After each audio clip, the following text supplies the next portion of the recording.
Hello, my name is Mark Saunders and this is a YouTube video presentation on qualitative interviewing and in particular using the service template to do interviews, and we're looking at it as part of the service template extended process.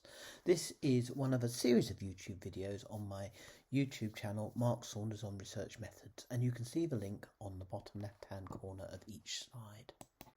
In this presentation, I'm going to be looking at the service template extended process, often known as STEP, and I'm going to start by looking at relationship characteristic generation and validation. This is where we generate a visual representation of one party's in a relationship's view of that relationship, and we then do the same with the other party, and we call this process template generation. And we do this by brainstorming and exploring the characteristics of that relationship and then representing them visually by plotting them, and then finally interpreting them and making sure we've got it right, validating them. Once we've done this and explained the process, we're going to look at views of a reception service from user's perspective and receptionist's perspective, just so you can see what a full template looks like. I'll then give a little justification of why this is a very useful process for visually representing service relationships as part of qualitative interviewing, and then we'll finish with a summary and references and further reading. The service template extended process, or STEP, has its origins in the SERVQUAL debates and the issues that came out of this in relation to service quality about the utility of using generic characteristics to understand and represent a particular service and the quality of that service. And what STEP does is it uses structured group interviews to independently capture different groups or different parties' perceptions and expectations of a service. And it does this not through generic characteristics but through user-defined characteristics and what these characteristics are in terms of their importance to that service for the particular party. And these are represented in a template. Then each party to the service relationship does this separately, and then bringing them together we can develop a shared understanding and test publicly the different perspectives, and through this define problems and, more crucially, allow differences to be serviced and later challenged, and really importantly actually enable learning, because people can see others' views and then hopefully start to generate solutions to problems, and through the joint understandings they have of each other's templates. And so what we're doing here is we've got a qualitative process based on interviewing, representing data visually, which allows us to focus the service users and the service providers on solutions that they both own to actually improving a service. In STEP, we have two or more parties who we initially collect data from separately, and we obviously collect data from a sample of everybody involved. So let's say we're looking at a service relationship, and the two parties we have are perhaps the service users and the service providers, and we'd select a purposive sample separately from each of them. Once we've selected the purposive sample, we can then look at what the characteristics are of the relationship for each of the parties, and we do this separately, so the two parties in this case may generate completely different relationship characteristics. We do this by preparing a room to undertake the group interview, and then we collect data on the relationship's characteristics. We'll talk about this more in the next few slides. We then plot each party's perceptions and expectations of that relationship against the characteristics they've identified, and remembering that each party can identify separate characteristics, and we only look at the plotting of their feelings about each characteristic for the characteristics they generated themselves. And we work with each party separately to interpret these characteristics and validate it to make sure we have a true representation of each party separately.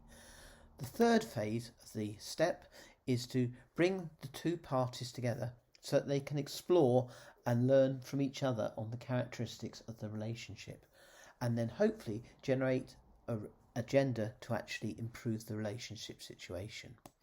This occurs in what we term a process consultation framework, working from within Ed Shine's work here. And so we have initial contact with an organisation, establish the relationship, and in this case we selected the working method of using STEP. We then use these diagnostic interventions of generating templates to gather data, and then brought the two parties together to confront each party with the other's views in the hope of being able to generate possible solutions. And then after that we move away and leave them to put their own solutions into practice. So let's look at phase 2, relationship characteristic generation and validation. This consists of exploring the relationship's characteristics. So we'll brainstorm what the characteristics are, and then we ask within each group interview, how would you describe the ideal for this situation? And how would you describe the worst situation for this characteristic? And then we plot these in a template against the identified characteristics. So we start off with perceptions. What is the position today? And then we look at expectations. What could reasonably be expected? And the word reasonable is very important here. And then we get each party to separately interpret and validate the issues and characteristics they've generated.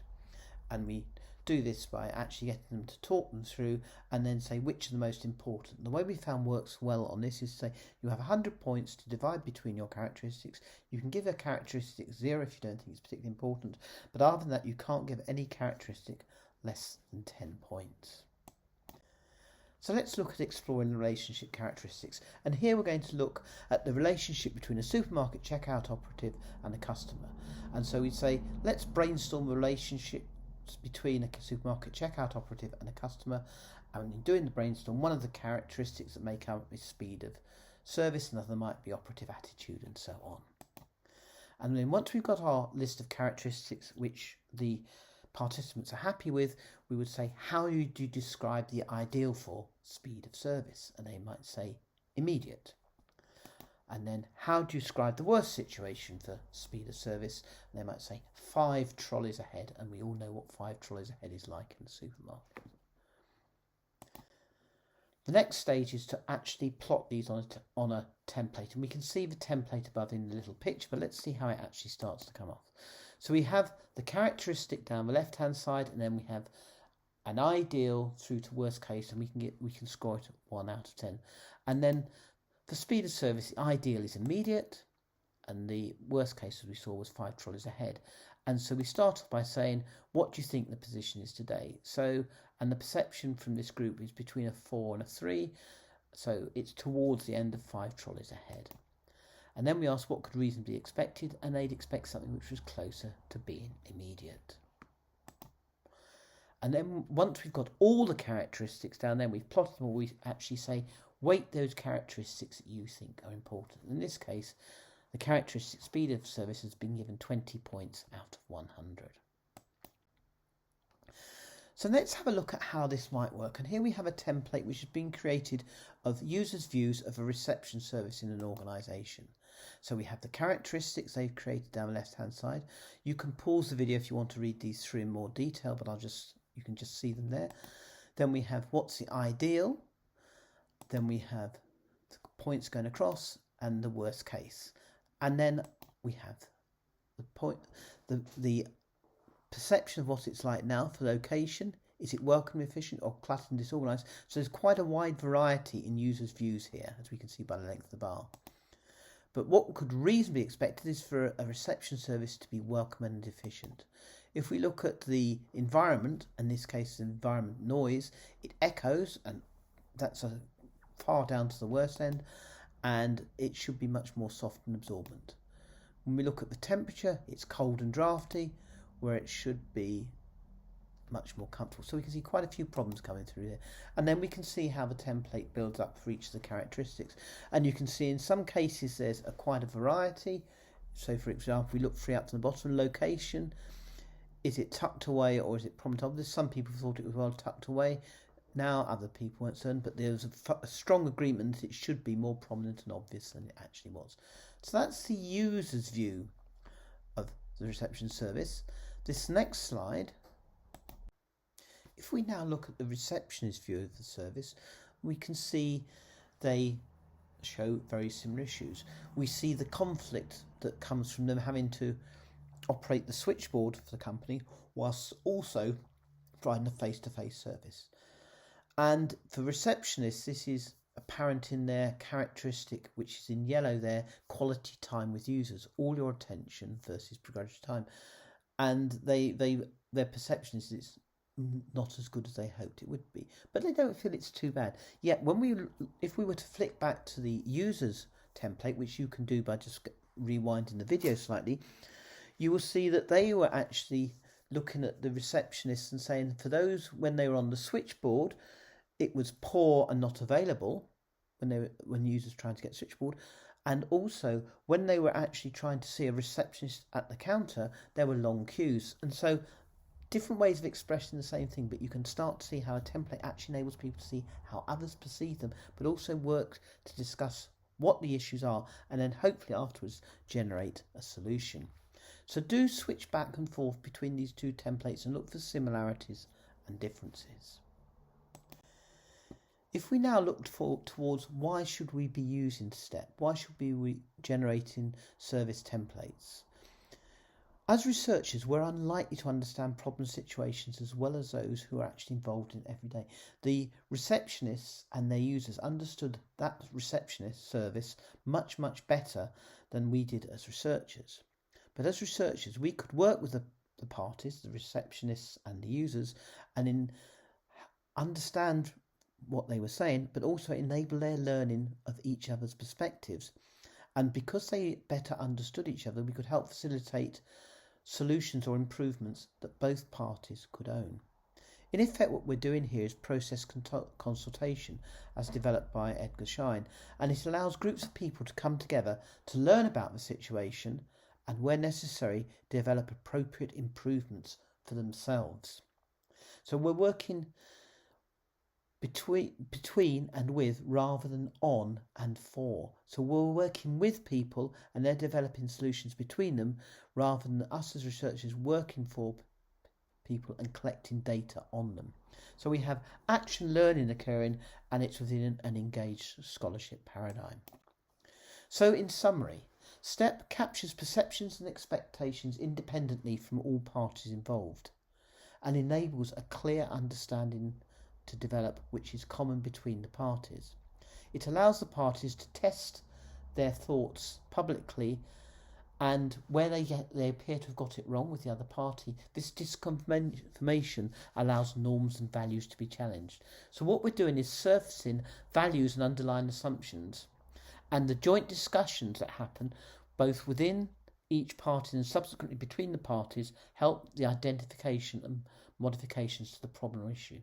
So in effect, what we're doing is supporting reframing of problem situations so that they can be seen in new ways. And so we're helping to support here double loop learning, coming from Chris Argyris' work. So in terms of references and further reading, the first one I'd like to point you to is some work by myself and colleagues Paul, Caroline and Chris Williams. And here we looked at using the service template process in terms of within human resource development. So that's the first book chapter. Then we have Schein's book on process consultation, and then the actual last paper by Christine Williams and myself is about developing this template process.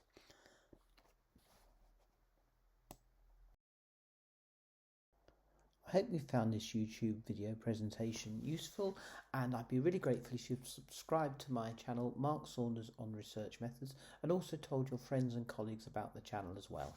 I'm adding new videos to the channel nearly every week, and hopefully they'll be of help to you in your own research.